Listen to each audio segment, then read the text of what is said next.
Hello and welcome to you tuition. मेरा नाम है विश्वजीत सिंह और आज हम लोग पढ़ने वाले हैं टॉलमन्स की साइन लर्निंग थ्योरी के बारे में, जो कि इम्पोर्टेंट है आपके academic exam as well as आपके कॉम्पिटिटिव एग्जाम के पॉइंट ऑफ व्यू से। हम आगे बढ़ें इससे पहले आप हमारा टेलीग्राम चैनल ज़रूर से ज्वाइन कर लें, जहाँ पर आपको इसकी पीडीएफ मिल जाए। बात करते हैं एडवर्ड सी टॉलमन की। तो ये एक अमेरिकन साइकोलॉजिस्ट थे और ये भी कॉग्निटिव अप्रोच वाले थे, यानी संज्ञान से जुड़ी बातें इन्होंने अपने क्या एक्सपेरिमेंट में की थी, अपनी थ्योरी में की थी। ठीक है।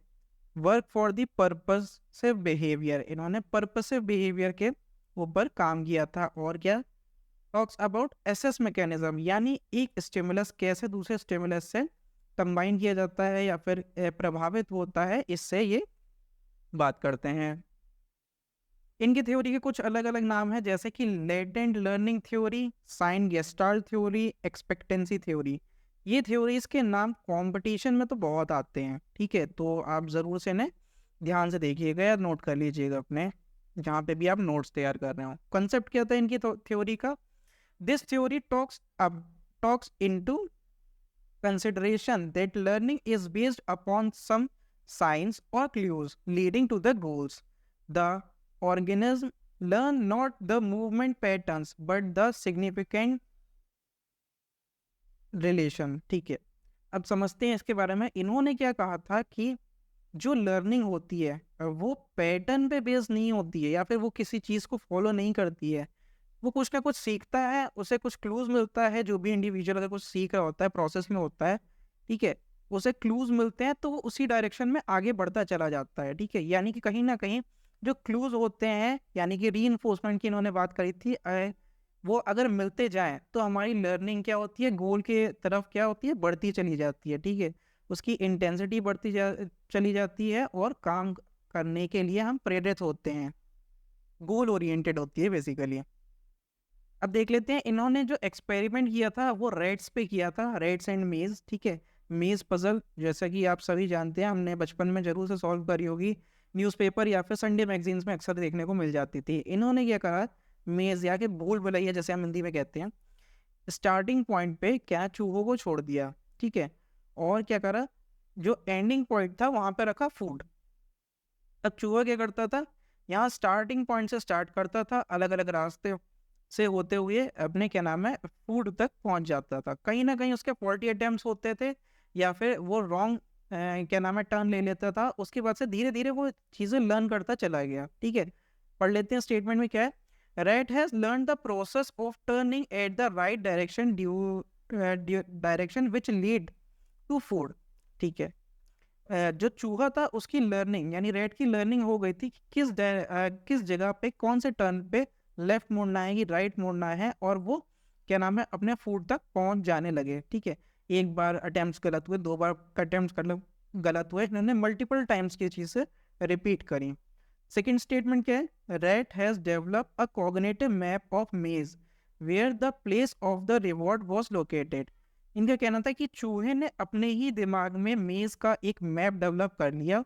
ठीक है, और जो एंडिंग पॉइंट है उस पे उसने अज्यूम कर लिया कि यहाँ पे मुझे फूड मिलेगा, और उसी के अकॉर्डिंग ही उसने अपने टर्न्स कहाँ पे कौन से डायरेक्शन पे जाना है, लेफ्ट जाना है कि राइट जाना है, ये उसने निर्धारित कर लिया और डिसाइड कर लिया। ठीक है, रिवॉर्ड एंड एक्सपेक्टेंसी की बात करते हैं। इस थ्योरी से क्या आता है, learning is goal oriented and a person always accept some gain for reward for his effort. जो कि काफी हद तक सही बात इन्होंने कही थी कि जो लर्निंग होती है वो गोल ओरिएंटेड होती है, यानी बिना पर्पस के लर्निंग नहीं हो सकती। कुछ ना कुछ पर्पस होगा, कुछ ना कुछ गोल होगा, कुछ ना कुछ एम होंगे, तभी ही लर्निंग पॉसिबल हो सकती है, अदरवाइज नहीं होगी। और एक एम को अगर फुलफिल किया जाता है, उसके रिटर्न में कोई भी इंडिविजुअल रिवॉर्ड को एक्सपेक्ट करता है। अगर एक्सपेक्टेशन उसकी फुलफिल नहीं होती है या फिर रिवॉर्ड उसे नहीं मिलता है, तो कहीं ना कहीं उसकी लर्निंग पे इफेक्ट डालेगा। ठीक, नेक्स्ट स्टेटमेंट क्या है, not getting reward may leads to disappointment and low latency in work. जैसे कि अभी मैंने बताया कि अगर रिवॉर्ड ना मिले तो क्या होता है, डिसअपॉइंटमेंट होती है, लो एफिशिएंसी ऑफ वर्क, यानी कि उसके कार्य करने की तीव्रता पे फर्क पड़ता है।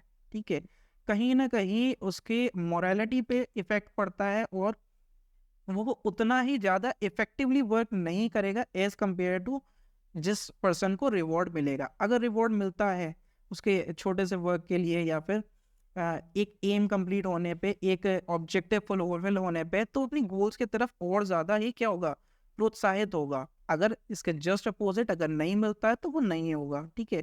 और कहीं ना कहीं उसकी इंटेंसिटी कम हो जाएगी लर्निंग की तरफ। देख लेते हैं रिवॉर्ड एक्सपेक्टेंसी। इन्होंने 3 ग्रुप डिसाइड करे बनाए थे, क्या नाम है, रेड्स के। पहले ग्रुप में जो रेड्स थे उन्हें छोड़ा जाता था, वो यहाँ तक फूड तक आते थे और उन्हें क्या उसके बाद से रीइंफोर्समेंट दिया जाता था। स्टार्टिंग पॉइंट से स्टार्ट करा, कहीं ना कहीं वो मेज़ में चले, वो सॉल्व हुए, उन्होंने मेज़ को सॉल्व किया, एंडिंग पॉइंट तक पहुंचे और उन्हें रीइंफोर्समेंट मिल गया। सेकेंड ग्रुप में उन्होंने क्या किया था, ये सेम प्रैक्टिस वो फॉलो कराते थे सेकेंड ग्रुप ऑफ रेड्स को, और जो उन्हें रीइंफोर्समेंट यानी कि फूड मिलता था वो आफ्टर 10 डेज मिलता था। और थर्ड ग्रुप को क्या किया, उन्होंने कोई भी रीइंफोर्समेंट प्रोवाइड नहीं किया। स्टार्टिंग में तो वो स्टार्टिंग पॉइंट से शुरू हुए, एंड तक पहुंचे, और उसके बाद से उन्हें कोई रीइंफोर्समेंट नहीं मिला। अब उन्होंने पाया क्या कि जो जिन्हें सडन रीइंफोर्समेंट मिल जाता था, यानी मेज को कंप्लीट करते ही रीइंफोर्समेंट मिल जाता था, वो ग्रुप नेक्स्ट टाइम के लिए एकदम तैयार रहता था, एकदम अलर्ट मोड में रहता था। वो जैसे ही उन्हें स्टार्टिंग पॉइंट पर रखा जाता था वो फटाफट मेज को सॉल्व करके एंडिंग पॉइंट तक पहुंच जाते थे।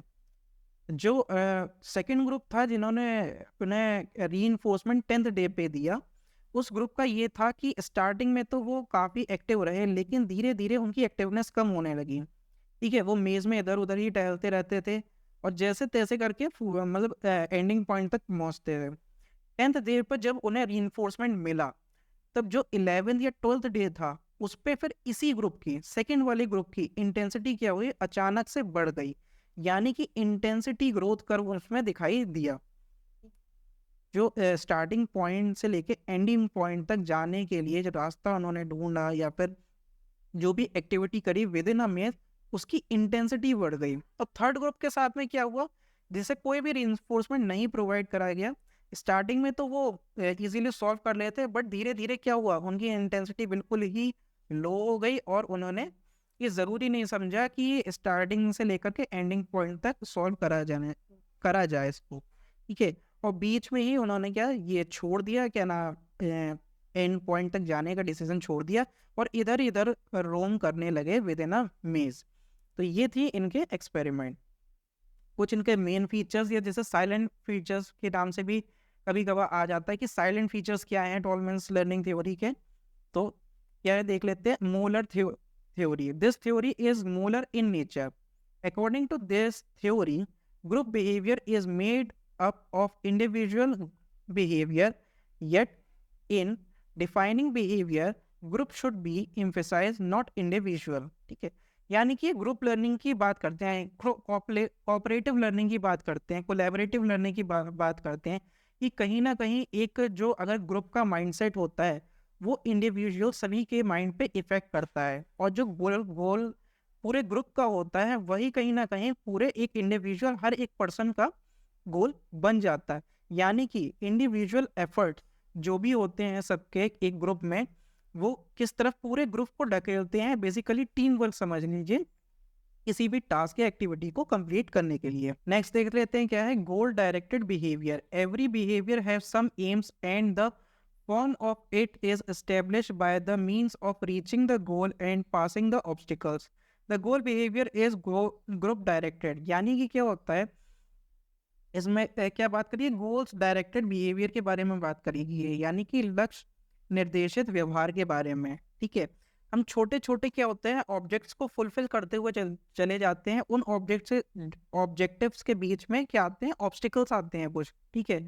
उसे हम पास ऑन करते चले जाते हैं और कहीं ना कहीं अपने जो फाइनल गोल होता है उसे रीच कर जाते हैं। या फिर लर्निंग को भी हम कह सकते हैं कि हम फाइनल लर्निंग तक हम इस तरह से पहुंच जाते हैं।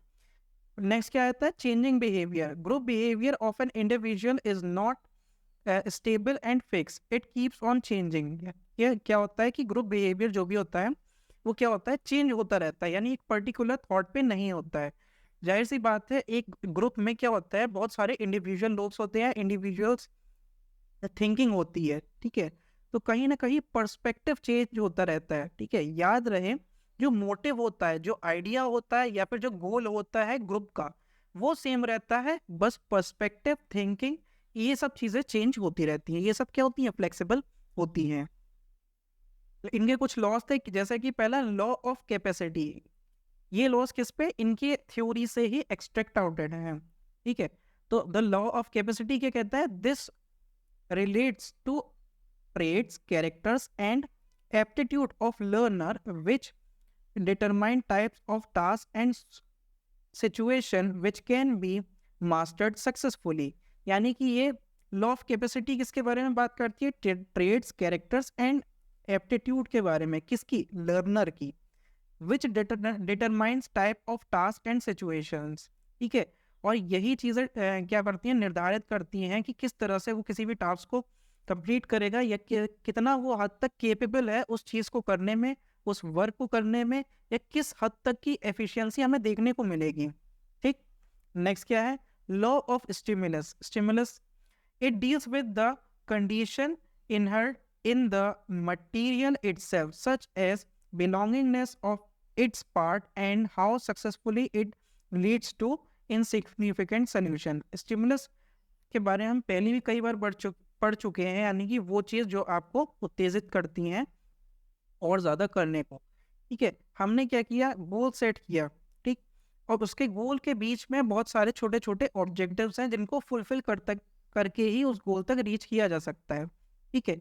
उन छोटे छोटे ऑब्जेक्टिव्स पे अगर हमें प्रॉपर स्टिमुलस मिले तो हमारी इंटेंसिटी बढ़ती चली जाती है, और जो एफिशिएंसी होती है सक्सेसफुल टास्क को सक्सेसफुली करने की या फिर फाइनल एंड तक रीच करने की, वो क्या होती है, इफेक्ट होती है। और हमारे अंदर की इंटेंसिटी को भी ये क्या करती है, स्टिमुलेट करती है इन अ प्रोग्रेसिव वे।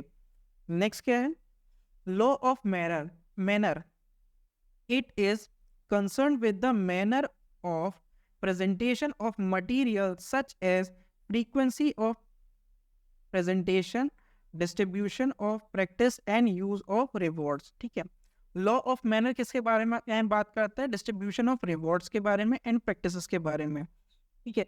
किस हद तक की फ्रीक्वेंसी यहाँ पर किस सेंस में कहा गया है कि कितने इंटरवल के बाद से रीइंफोर्समेंट प्रोवाइड करानी चाहिए। जैसे कि ग्रुप में जब ग्रुप रेड का ग्रुप डिवाइड करा था, पहला, दूसरा, तीसरा, उसमें सेकंड ग्रुप ऐसा था कि 10th डे पे उसे रीइंफोर्समेंट मिला, और उसके कुछ टाइम बाद ही ये देखने को मिला कि उनमें जो एक्टिविटी की इंटेंसिटी थी विद इन अ मेज, वो क्या थी, काफ़ी हद तक बढ़ गई थी, ठीक है। तो ये same cheese law of manner determine करती है कि जो भी स्टिमुलस दिया जा रहा है या फिर जो भी रीइंफोर्समेंट दिया जा रहा है, जो भी रिवॉर्ड दिया जा रहा है किसी ए पर्टिकुलर एम की फुलफिल होने पे, वो कितने टाइम बाद दिया जाए ताकि जो एफिशिएंसी हो वो हमें मैक्सिमम ऑब्टेन हो। एजुकेशन इम्प्लीमेंटेशन देख लेते हैं। एज द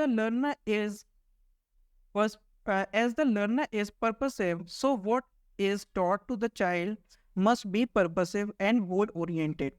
अगर बच्चा या फिर लर्नर जो है वो पर्पसफुल है, तो चाइल्ड को उसी नीश से रिलेटेड, यानी उसके पर्पस से रिलेटेड ही चीज़ें को पढ़ाना चाहिए, और गोल ओरिएंटेड चीज़ें होनी चाहिए। यहाँ पे मेथड की भी बात कर सकते हैं कि बच्चा किस चीज़ में रुचि ले रहा है, ठीक है, उसे उस मेथड से पढ़ाना चाहिए। अल्टीमेटली हमारा गोल तो सेम ही रहा, उस ये पर्टिकुलर टास्क को उसको सिखाना। अगर मैथ सिखा रहे हैं, साइंस सिखा रहे हैं, लैंग्वेज सिखा रहे हैं, तो हमें वही चीज़ को सिखानी है। इसीलिए किंडरगार्टन्स में क्या होता है, जो टीचर्स होती हैं वो एक्टिविटी करके सिखाती हैं बच्चों को, तो ये कहीं ना कहीं उसी का है, यानी वो जो लर्नर होता है वो इम्फेसाइज होता है इन चीज़ों से। No learning is wasteful, so a teacher must put necessary efforts to lighten up the hidden learning.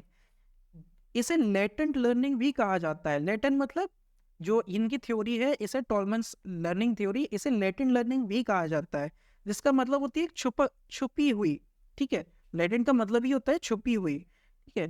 तो इसका एक एजुकेशन एप्लीकेशन ये भी है कि कोई भी किसी भी तरह की लर्निंग क्या होती है, वेस्टेज नहीं होती है।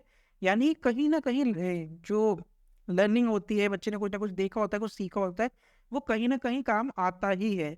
तो इसलिए ज़रूरी हो जाता है कि टीचर इस चीज़ को अंडरस्टिमेट ना करे कि जो उसके पुराने एफर्ट्स हैं सिखाने में वो वेस्ट हो गए, ठीक है, या केवल और केवल वो बस रिफ्लेक्ट नहीं हो रहे जिस तरह से टीचर चाहता है, कई बार ऐसे देखने को मिल जाता है, बट वो वेस्ट नहीं हुए हैं, ठीक है। इसीलिए टीचर को क्या करना चाहिए, डिफरेंट डिफरेंट मेथड ट्राई करने चाहिए, अटेम्प्ट करते रहना चाहिए। कहीं ना कहीं जो उसकी पुरानी मेमोरी जो है वो कहीं ना कहीं एम्फेसाइज करेगी उसके नई मेमोरी को, और जो भी वो सीखा होगा वो कभी ना कभी ज़रूर बाहर को आएगा। नेक्स्ट क्या है, children will learn children while learning must be encourage to explore more possible way to solving the problems, ठीक है।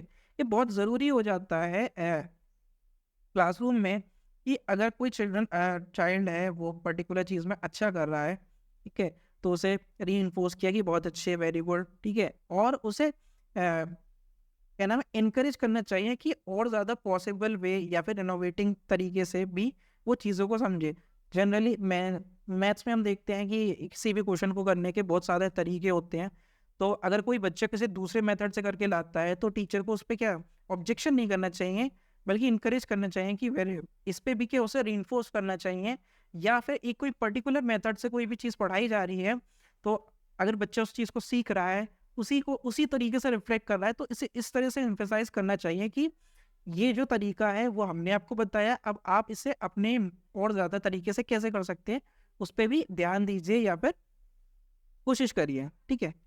नेक्स्ट क्या है, reinforcement is the necessary action for making learner effective. जाहिर सी बात है, रीइंफोर्समेंट क्या हो जाती है, एक नेसेसरी एक्शन हो जाता है इंटेंसिटी को बनाए रखने के लिए, ठीक है। लर्नर की इंटेंसिटी को बनाए रखने के लिए रीइंफोर्समेंट एक नेसेसरी एक्शन हो जाता है और इम्पॉर्टेंट भी हो जाता है टीचिंग लर्निंग एक्टिविटी में। होपफुली आपको पसंद आई वीडियो। चैनल को लाइक शेयर सब्सक्राइब करने का रीति रिवाज ज़रूर से पूरा कर लीजिएगा और कमेंट सेक्शन में बताइएगा वीडियो कैसी लगी। Thank you.